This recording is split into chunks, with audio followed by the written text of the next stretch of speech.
Y está con nosotros Sol Fernández. Hola, bienvenida Sol nuevamente, esta vez en el piso. Gracias. Sí, como siempre, por fin. Nos reíamos afuera porque gesticulabas, decías que sí, ay no, después cuando yo me miré en los videos, no quería saber nada. Lo tenemos que empezar a editar. Y sí. ¿O no? Yo creo que me van a tener que poner una careta, mejor dicho. O la cara del asesino. Sí, mejor. Estaría bueno eso, empezar a pensarlo, hago las caretas, la cara de... y claro. recreo la historia de último. La cara del amigo. No, interesante, che, escuchame. Claro, podríamos tener la cara, por ejemplo, de Cayetano Domingo Grossi, que es el asesino de hoy. Hoy vamos a hablar de Cayetano Domingo Grossi. Que, déjame hacer un paréntesis, veníamos hablando de situaciones que tienen que ver con las infancias, con los niños, con las niñas, con los adolescentes, porque hoy se conmemora el Día Internacional de las Infancias. Así es. Obviamente recién terminamos de hablar con la doctora Pérez Dupont, que tenía que ver también con la temática, y da la casualidad en la sintonía fina en la que estamos que Cayetano Domingo Grossi también es uno de los infanticidas de la época. Y de la historia argentina, de la criminología argentina. Sí, claro, él fue uno de los primeros que marcó como infanticida. Mirá, ¿un término que no se conocía en criminalística? No se conocía en criminalística en esa época, porque vos imaginate que fue alrededor del siglo XIX cuando comenzaron estos hechos. Y se convirtió en uno de los primeros de infanticida en el cual llegó a matar a sus 5 hijos, imagínate. Ah, importante. Bastante fuerte, sí. O sea, el tipo de víctima que se eligió en este caso eran sus hijos. De los cuales todos tenían un promedio de vida de meses de vida. Claro, eran bebés. Eran bebés. Qué crueldad, a sangre fría. Sí. Los primeros hechos, o sea, ¿cómo es la narrativa de sus primeros episodios y cuáles han sido sus patologías de pibe, de chico seguramente? Sí, contando un poco cómo fue la historia y cómo él se fue construyendo, Cayetano llegó a la Argentina en 1878, luego de haber huido de Italia, donde abandonó a su familia. Uh-huh. Al llegar a la Argentina fue que se desempeñó en distintas labores como botellero, mozo y principalmente vendedor ambulante. Ahí fue cuando se recibió, tuvo un altercado con un vecino, donde pasó 7 meses en la penitenciaría. Ajá. Por provocar lesiones. En el caso de él, obviamente, deja de ser un simple obrero trabajador y tiene un episodio seguramente de ahí ya de está furia. Como marcando la patología de la violencia que él tenía. Esa violencia reprimida que después lo termina convirtiendo en uno de los infanticidas más grandes de la Argentina. Sí, bueno, él conoció a una mujer llamada Rosa de Ponce y se fue a vivir con ella y las 2 hijas que tenía con la pareja. Y en los primeros episodios en los cuales él comete esos infanticidios, como bien marcás, es primero que nada con su propia familia, pero seguramente ha tenido episodios que lo han podido marcarse en el texto, que su carrera delictiva comienza cuando era apenas un niño, a la edad de 8 años. No, en este caso no, él se formó un poco más adelante. O sea, no tuvo la patología desde la infancia, sino que se fue caracterizando cuando era más grande. Bien, ya obviamente siendo padre, claro. Ya cuando ya era padre, o sea, fue como que tenía algo escondido, que fue lo que pasó. Bueno, la historia fue el 29 de enero de 1896, se dio a conocer un hecho por la zona de una fábrica de grasa, donde se había encontrado el cadáver de un niño recién nacido. Encontrado en el interior de unas bolsas, aparentemente distribuidas en distintas partes de la fábrica. El informe médico forense reveló que la causa de muerte fue por una fractura en el cráneo, pero la investigación se quedó sin resolución. 2 años después, en el mismo sitio, sucedió un asesinato de la misma característica. Se había encontrado otro bebé recién nacido con las mismas características del anterior. En este caso presentaba fractura en el cráneo y tenía las extremidades descuartizadas. Por medio de las pericias forenses efectuadas, se confirmó que tenía 4 días de vida. Pero nada. Nada. Apenas un par de horas, porque ni siquiera... Yo digo, estas situaciones que se vivieron, episodios bastante crueles y sangrientos, si volviéramos a esa época y nos situáramos en aquel entonces, seguramente eran no solo crueles y obviamente sanguinarios. Quiero pensar que la sociedad también condenaba este tipo de hechos. En ese momento sí, se condenó. Bueno, él en cambio fue ejecutado por pena de muerte. Fue uno de los primeros que en ese momento, en la Argentina estaba penado la pena de muerte. Mirá, eso me llamó la atención de tu relato. Sí. Él fue ejecutado por pena de muerte, sí. Porque hoy en día está muy cuestionado, digamos, esto, debido a que evidentemente no contamos con un esquema judicial o un sistema judicial que pueda hacer de la pena de muerte una pena, vamos a decir, una real justicia. Una real justicia que sí, tendría que ser. Bueno, es cierto que hay aberrantes crímenes que hoy en día también existen. Digo, la figura del femicidio es una figura bastante nueva, seguramente ya la abordaremos más adelante, pero la de infanticidio realmente me llamó la atención. Sí, y más en ese momento que no era visto. Y no estaba incluido seguramente en ningún código penal. No estaba incluido. Por eso mismo le indulgieron la pena de muerte. Claro. Bueno, algo, era un agravante. Sí, era un agravante. Algo para destacar también de este análisis de la historia de Cayetano es el trabajo que realizó la policía. Vos imaginate en ese momento, y al no tener los medios necesarios que hoy tenemos en día, cómo llegaron a lograr, por medio de las distintas investigaciones que realizaron, dar con el asesino. Es un rompecabezas, literal. Es como un rompecabezas que tenés que armar. Sí, porque hoy no tenías sentado al hijo de 4 días. Por eso mismo. Y así fue que al realizar una investigación se dieron cuenta que los 2 cadáveres estaban cubiertos con un trozo de chaqueta masculina, que al realizarle las pericias en el laboratorio pertenecía a una tela de género de luto. Y ahí lo descubren. Ahí lo descubren, porque realizaron varios interrogatorios por medio de la zona y pudieron localizar en el barrio de Retiro que vivía una familia que siempre vestía de luto. Y resulta que era donde habitaba Cayetano Domingo Grossi. Y de esa manera fueron... De esa manera, claro. Después les realizaron declaraciones a los vecinos y fue cuando la policía tomó conocimiento que Cayetano mantenía relaciones sexuales con las hijastras. Ah, complicado y completito. Por eso mismo. La situación obviamente no era menor. Cayetano Grossi pertenecía a una familia muy humilde o era más bien... No, pertenecía a una familia humilde. Él se crió en Italia y tuvo su familia, pero los abandonó. Y ahí fue que él se decidió ir a la Argentina. Cuando llega acá después empieza obviamente ahí empieza con todo. Sí, realmente no se sabe cómo fue la historia de él en Italia. O sea, no hay investigación que diga que él hizo en Italia como para irse a la Argentina. Porque haber abandonado a la familia y a sus 2 hijas tiene que tener un porqué, digamos. Claro. Pero bueno, históricamente no se sabe todavía eso. Claro, puede haber cometido seguramente quizás un episodio violento derivado de algún crimen que nunca se sabrá. Sí, o hechos de violencia o algo seguramente ha tenido.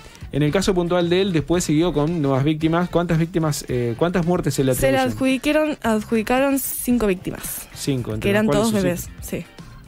Bueno, por medio de la... Bueno, y así fue que descubrieron que Clara, una de las hijas, de las hijastras, se la había visto embarazada y a los días después se la había visto normal.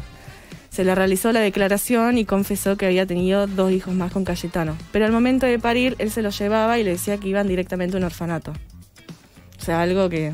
macabro. Macabro, pero además también, si uno se pregunta, seguramente debería existir algún registro de ese tipo de... Vale decir, se los daba en adopción. Sí. Él aducía dar en adopción a sus propios hijos. Él los daba a luz y directamente se los llevaba. Esa era una parte de los que hacía, porque después con otras de los bebés los ahorcaba o los tiraba al fuego. Peor que una hiena, un chacal, directamente. Sí. Todo en presencia de ellas. Pasa que las tenía bajo amenazas. Claro. Ese era el tema. Bueno, ya te das cuenta que los detalles de la investigación son demenciales. En primer lugar, por las víctimas que elegía, que en este caso eran los bebés. Y en segundo lugar, por la naturaleza de estos hijos, que eran frutos de las violaciones que sometía a las hijastras. ¿La condena de pena de muerte se sabe de qué forma fue ejecutado?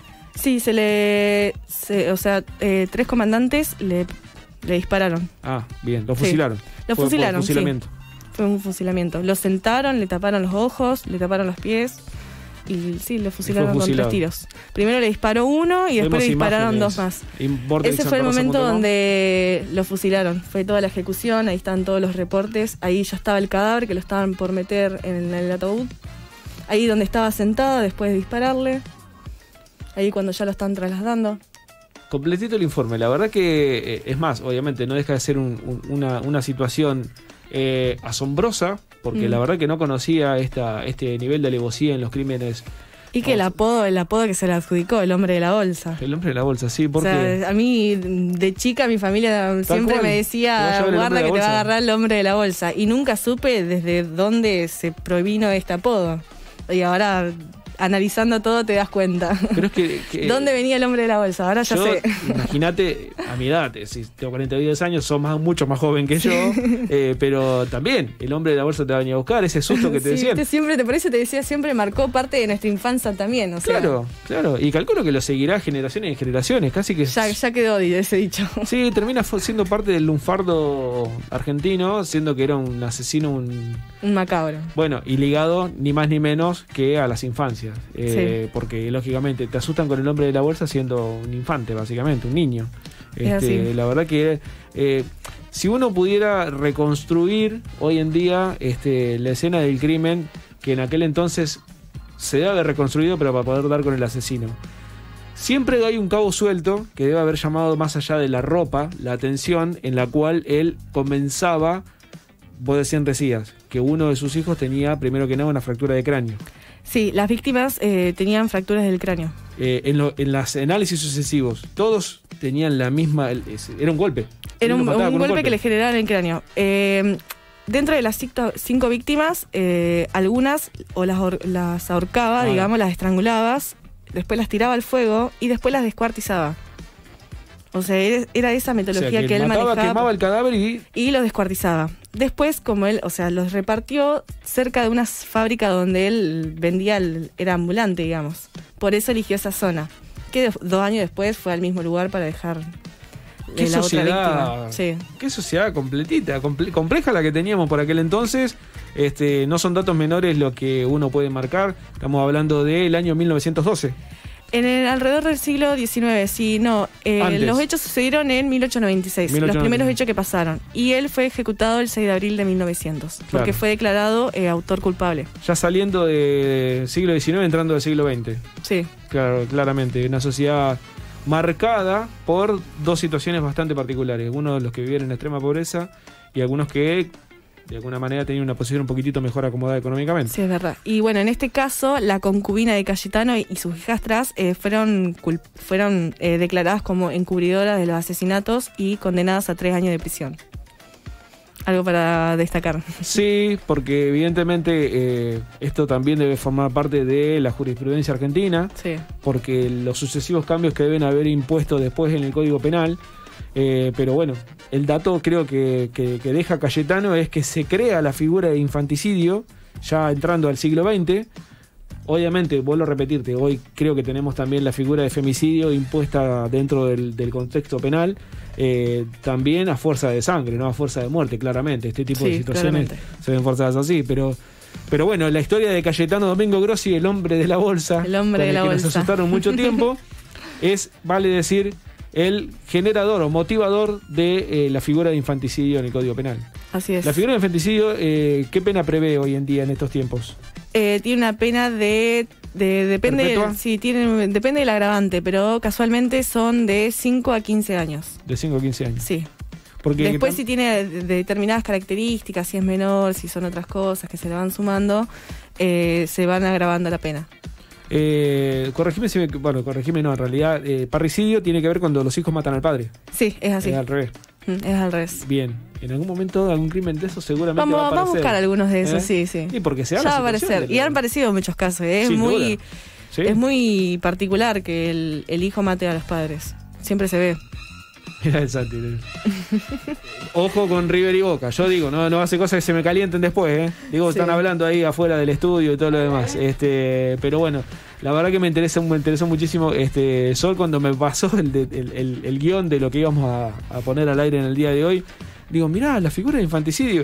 No se me hubiese ocurrido jamás que era debido a que Domingo Cayetano Grossi era el hombre de la bolsa. El hombre de la bolsa. Así tal cual. Sí, hasta yo me quedé sorprendida cuando decía, mirá, de ahí me decían, guarda que te va a agarrar el hombre de la bolsa. Pero es que ahora ya entiendo de dónde venía. Hasta el día de hoy lo seguimos diciendo, muchachos. Y encima justamente te lo decían cuando eras chiquita para aterrorizarte. Sí. La película era para justo recomendar. Porque era la infanticidia.